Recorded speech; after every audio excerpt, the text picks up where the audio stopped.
Hello guys, ಹೇಗಿದ್ದೀರಾ? ಎಲ್ಲರೂ ಚೆನ್ನಾಗಿದ್ದೀರಿ ಅಂತ ಭಾವಿಸ್ತೇನೆ. ನಾನು ಕೂಡ ಚೆನ್ನಾಗಿದ್ದೀನಿ. ಇವತ್ತಿನ ರೆಸಿಪಿ ಇವತ್ತಿನ ವಿಷಯ ಬಂದ್ಬಿಟ್ಟು ಪುಟ್ಟು ಪುಡಿಯನ್ನು ಹೇಗೆ ಮನೆಯಲ್ಲೇ ಸಿಂಪಲ್ ಆಗಿ ತಯಾರಿಸ್ಕೊಳ್ಬೋದು ಅಂತ ಹೇಳಿ.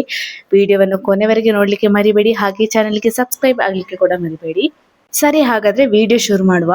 ನಾನು ಇಲ್ಲಿ 1 ಗ್ಲಾಸ್ ಆಗುವಷ್ಟು ಅಕ್ಕಿ, ಅಂದ್ರೆ ಅನ್ನ ಮಾಡ್ತೇವಲ್ಲ, ರೇಷನ್ ಅಕ್ಕಿಯನ್ನು ತಗೊಂಡಿದ್ದೇನೆ. 1 ಗ್ಲಾಸ್ ಆಗುವಷ್ಟು ನಾನು ತಗೊಂಡಿರುವಂಥದ್ದು. ಇಲ್ಲಿ ನಿಮಗೆ ಎಷ್ಟು ಬೇಕು, ಎಷ್ಟು ಮಾಡ್ತೀರಿ ಅಷ್ಟು ತಗೊಳ್ಳಿ. ಹುಡಿ ಮಾಡಿ ಇಟ್ಕೊಂಡ್ರೆ ಕೂಡ ದಿನಾಲು ಮಾಡ್ಕೊಳ್ಳಿಕ್ಕೆ ಆಗ್ತದೆ, ಅದು ಕೆಟ್ಟು ಹೋಗೋದಿಲ್ಲ ಹುಡಿ. ಆಯ್ತಾ? ನಾನಿವಾಗ ನೆನೆ ಹಾಕಿದ್ದೇನೆ. ಒಂದು ಗಂಟೆ ನೆನೆ ಹಾಕಿರ್ಬೋದು. ಆ ಅಕ್ಕಿಯನ್ನು ಒಂದ್ಸಲ ಚೆನ್ನಾಗಿ ತೊಳ್ಕೊಂಡು ನೀರನ್ನು ಬಸಿದು ಒಣಗಲಿಕ್ಕೆ ಹಾಕುವ. ಒಂದ್ ಸ್ವಲ್ಪ ಡ್ರೈ ಆಗ್ಬೇಕಾಯ್ತಾ. ಅದು ಡ್ರೈ ಅಂದ್ರೆ ಚೆನ್ನಾಗಿ ಒಣಗಬಾರ್ದು, ಜಸ್ಟ್ ನೀರಿನ ಅಂಶ ಹೋಗ್ಬೇಕು. ನೋಡಿ, ನಂಗೆ ಬಟ್ಟಲಲ್ಲಿ ಹಾಕ್ಲಿಕ್ಕೆ ಆಗ್ಲಿಲ್ಲ, ಹಾಗಾಗಿ ನಾನೊಂದು ಕಾಟನ್ ಬಟ್ಟೆಯನ್ನು ಬಿರಿಸಿ ಅದರಲ್ಲಿ ಒಣಗ್ಲಿಕ್ಕೆ ಹಾಕಿದ್ದೇನೆ. ನೋಡಿ, ಇಷ್ಟು ಒಣಗಿದ್ರೆ ಸಾಕಾಗ್ತದೆ. ನೀರಿನ ಅಂಶ ಇಲ್ಲ ಹಾಗಾದ್ರೆ ಒದ್ದೆ ಕೂಡ ಉಂಟು, ಅಂದ್ರೆ ಕೈಯಲ್ಲಿ ಅಂಟುವಷ್ಟು ನೀರಿನ ಅಂಶ ಇಲ್ಲ ಅಂತ ಅಷ್ಟೇ, ಆದ್ರೆ ಅಕ್ಕಿಯ ಒಳಗೆ ನೀರಿನ ಅಂಶ ಉಂಟು. ಇಷ್ಟು ಆದ್ರೆ ಸಾಕು. ಈಗ ನಾವು ಇದನ್ನು ಮಿಕ್ಸಿಯಲ್ಲಿ ಹಾಕಿ ಪುಡಿ ಮಾಡ್ಕೊಳ್ಳುವ. ಇಲ್ಲ, ನಾನು ಮನೆಯಲ್ಲಿ ಪುಡಿ ಮಾಡ್ಕೊಳ್ಳೋದಿಲ್ಲ, ಮಿಲ್ಲಲ್ಲಿ ಹೋಗಿ ಪುಡಿ ಮಾಡ್ಕೊಳ್ತೇನೆ ಅಂತ ಹೇಳುವವರು ಈ ತರ ನೆನೆ ಹಾಕುವ ಅಗತ್ಯ ಇಲ್ಲ. ಜಸ್ಟ್ ಅಕ್ಕಿಯನ್ನು ವಾಶ್ ಮಾಡಿಕೊಂಡು ಡ್ರೈ ಮಾಡಿಕೊಂಡು ಹೋಗಿ ಮಿಲ್ಲಲ್ಲಿ ಹಾಕಿದ್ರೆ ಆಯ್ತು.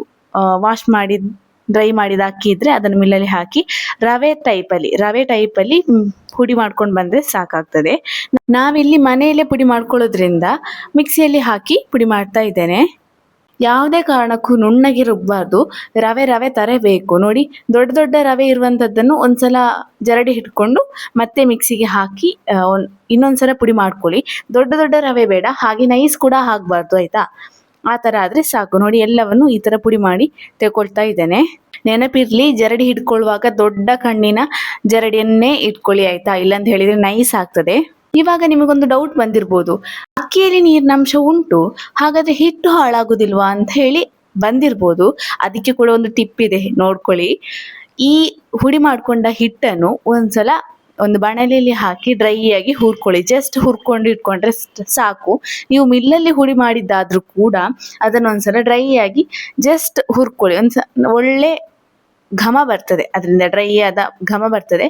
ಅಷ್ಟಾದ್ರೆ ಸಾಕಾಗ್ತದೆ. ಅದನ್ನೊಂದು ಪಾತ್ರೆಯಲ್ಲಿ ಹಾಕಿ ಅದರ ಬಿಸಿ ಆರಿದ ತಕ್ಷಣ ಒಂದು ಕಂಟೈನರಲ್ಲಿ ಸ್ಟೋರ್ ಮಾಡ್ಕೊಳ್ಳಿ. ಒಂದು ಕವರಲ್ಲಿ ಹಾಕಿ ಇಟ್ಕೊಂಡ್ರೆ ಸಾಕಾಗ್ತದೆ. ಸ್ವಲ್ಪನೇ ನಾನು ಹಾಕೊಂಡು ಹುರಿತಾ ಇದ್ದೇನೆ. ಯಾಕಂತ ಹೇಳಿದ್ರೆ ತುಂಬಾ ಒಟ್ಟಿಗೆ ಹಾಕಿದ್ರೆ ಅಡಿಯಲ್ಲಿ ಸುಟ್ಟು ಹೋಗ್ಬೋದು, ಸೀದೋಗ್ಬೋದು ಅಂತ ಹೇಳಿ ಸ್ವಲ್ಪನೇ ಹಾಕ್ತಾ ಇದ್ದೇನೆ. ನನ್ನ ಬಾಣಲೆ ಸ್ವಲ್ಪ ಸಣ್ಣ ಇದೆ, ಹಾಗಾಗಿ ನೋಡಿ ಈ ತರ ಹುರ್ಕೊಂಡ ನಂತರ ಒಂದು ಪ್ಲೇಟಲ್ಲಿ ಹಾಕಿ ಬಿಸಿ ಆರ್ಲಿಕ್ಕೆ ಬಿಡ್ಬೇಕು. ಬಿಸಿಯಾಗಿ ಕಂಟೈನರ್ಗೆ ತುಂಬಿಸ್ಲಿಕ್ಕೆ ಹೋಗ್ಬೇಡಿ. ಯಾಕಂತ ಹೇಳಿದ್ರೆ ಅದರ ಆವಿ ಕಂಟೈನರ್ ಅಲ್ಲಿ ಇದ್ದುಂಟಲ್ಲ, ಹುಡಿ ಹಾಳಾಗುವ ಸಾಧ್ಯತೆ ಇರ್ತದೆ. ಚೆನ್ನಾಗಿ ಬಿಸಿ ಆರಿದ ನಂತರನೇ ಒಂದು ಕಂಟೈನರ್ ಅಥವಾ ಒಂದು ಕವರಲ್ಲಿ ಹಾಕಿ ಇಡ್ಬೇಕು ಅಷ್ಟೇ. ಪುಡಿ ಮಾಡ್ಲಿಕ್ಕೆ ಹೇಳಿಕೊಟ್ಟು ಇನ್ನು ಪುಟ್ಟು ಮಾಡ್ಲಿಕ್ಕೆ ಹೇಳಿಕೊಡ್ಲಿಲ್ಲ ಅಂತ ಹೇಳುವ ಕಂಪ್ಲೇಂಟ್ ಬೇಡ, ಅದು ಕೂಡ ಇದರಲ್ಲೇ ಹೇಳ್ತೇನೆ. ಇದು ಬೇಡ ಅಂತ ಇದ್ರೆ ಇದು ಸಪರೇಟ್ ವಿಡಿಯೋ ನನ್ನ ಅಕೌಂಟ್ ಅಲ್ಲಿ ಹಾಕೊಂಡಿದ್ದೇನೆ, ಅದನ್ನೊಂದ್ಸಲ ಹೋಗಿ ನೋಡಿ. ಹುರಿದಂತಹ ಪುಡಿಯನ್ನು ನಾನೊಂದು ಪಾತ್ರೆಯಲ್ಲಿ ಹಾಕೊಂಡಿದ್ದೇನೆ, ಎಷ್ಟು ಬೇಕೋ ಅಷ್ಟು. ಇನ್ನೊಂದು ಲೋಟಕ್ಕೆ ಸ್ವಲ್ಪ ಉಪ್ಪು ಹಾಕಿ ಆ ಹುಡಿಗೆ ಉಪ್ಪಿನ ನೀರನ್ನು ಹಾಕ್ತಾ ಇದ್ದೇನೆ. ಸ್ವಲ್ಪ ಲೋಟಕ್ಕೆ ಉಪ್ಪು ಹಾಕಿ ಕರಗಿಸ್ಕೊಂಡು ಆ ಹುಡಿಗೆ ಉಪ್ಪಿನ ನೀರು ಹಾಕೊಳ್ತಾ ಇದ್ದೇನೆ. ನೋಡಿ, ಇಷ್ಟು ಈ ಹಂತಕ್ಕೆ ನೀರು ಹಾಕಿದ್ದೇನೆ. ಅದು ಸ್ವಲ್ಪ ಹೊತ್ತು, ಒಂದು 5 ನಿಮಿಷ ಬಿಟ್ರೆ ಇನ್ನು ಹುಡಿ ಆಗ್ತದೆ, ನೀರೆಲ್ಲ ಎಳ್ಕೊಂಡು. ನೋಡಿ, ಈ ತರ ಹುಡಿ ಆಗ್ಬೇಕು. ನಾವು ಉಂಡೆ ಮಾಡುವಾಗ ಒಂದು ಉಂಡೆ ಕೂಡ ಆಗ್ಬೇಕು, ಆದ್ರೆ ಅದು ಹುಡಿ ಆಗಿ ಕೂಡ ಇರ್ಬೇಕು. ಈ ತರ ಇದ್ರೆ ಒಂದು ಪರ್ಫೆಕ್ಟ್ ಕನ್ಸಿಸ್ಟೆನ್ಸಿ ಅಂತ ಹೇಳಿ. ಜಾಸ್ತಿ ನೀರಾಗಬಾರ್ದು, ಹಾಗೆ ಜಾಸ್ತಿ ಡ್ರೈ ಆಗ್ಲೂಬಾರ್ದು, ಒಣಗಿದ ಹಾಗೆ ಇರ್ತದೆ. ನೋಡಿ, ಈ ತರ ಇದ್ರೆ ಸಾಕಾಗ್ತದೆ. ಇನ್ನು ನೋಡಿ ಎಷ್ಟು ಹುಡಿ ಆಗಿ ಬಂದಿದೆ. ಈ ಹಿಟ್ಟನ್ನು ಇನ್ನು ನಾವು ಪುಟ್ಟು ಮಾಡುವ. ಪುಟ್ಟು ಮಾಡಲಿಕ್ಕೆ ಪುಟ್ಟು ಮೇಕರ್ ಬೇಕು. ಅದು ಇಲ್ಲ ಅಂತ ಹೇಳಿದ್ರು ಕೂಡ ತೊಂದರೆ ಇಲ್ಲ, ಇಡ್ಲಿ ತಟ್ಟೆಯಲ್ಲಿ ಕೂಡ ನಮಗೆ ಮಾಡ್ಲಿಕ್ಕೆ ಆಗ್ತದೆ. ಹೇಗೆ ಅಂತ ಹೇಳ್ತೇನೆ ನೋಡಿ. ಪುಟ್ಟು ಮೇಕರ್ ಇದ್ದವರು ಈ ತರದ್ದು ಪುಟ್ಟು ಮೇಕರ್ ಅಲ್ಲಿ ಮಾಡ್ಬೋದು. ಇಲ್ಲದವರು ಇಡ್ಲಿ ಪಾತ್ರೆಯನ್ನು ನೀರು ಹಾಕಿ ಬಿಸಿ ಆಗ್ಲಿಕ್ಕೆ ಇಡ್ಬೇಕು. ಆಮೇಲೆ ಅದರ ಮೇಲೆ ತಟ್ಟೆ ಇಟ್ಟು ಈ ಹಿಟ್ಟನ್ನು ನಾನು ಇನ್ನು ಹೇಗೆ ಹೇಳ್ತೇನೆ ಅದೇ ಸ್ಟೆಪ್ ಅನ್ನು ಪಾಲಿಸಿದ್ರೆ ಆಯ್ತು. ಇದರಲ್ಲಿ ಹಾಕುದಿಲ್ಲ ಅಂತಿದ್ರೆ ತೊಂದರೆ ಇಲ್ಲ. ಫಸ್ಟಿಗೆ ಸ್ವಲ್ಪ ತೆಂಗಿನಕಾಯಿ ತುರಿಯನ್ನು ಹಾಕೊಂಡು ನೋಡಿ, ಈ ಹಿಟ್ಟನ್ನು ಮೇಲೆ ಸ್ವಲ್ಪ ಹಾಕಿ ಇಟ್ರೆ ಆಯ್ತು. ಹಿಟ್ಟು ಒಂದು ಆವಿ ಹಾಕಿ ತೆಗ್ದ್ರೆ ಆಯ್ತು. ಆವಿ ಬಂದ ನಂತರ ಒಂದು 5 ನಿಮಿಷ ಆವಿಯಲ್ಲಿ ಬೇಯಿಸಿ ಆಮೇಲೆ ತೆಗ್ದ್ರೆ ಆಯ್ತು. ಪುಟ್ಟು ಮೇಕರ್ ಎಲ್ಲಾದ್ರೆ ಫಸ್ಟಿಗೆ ಒಂದು ಅಚ್ಚು ಹಾಕಿ ಆಮೇಲೆ ಸ್ವಲ್ಪ ತೆಂಗಿನಕಾಯಿ ತುರಿ ಹಾಕಿ ಈ ಹಿಟ್ಟನ್ನು ಹಾಕೋದು, ನೆನೆಸ್ಕೊಂಡ ಹಿಟ್ಟನ್ನು ಹಾಕೋದು.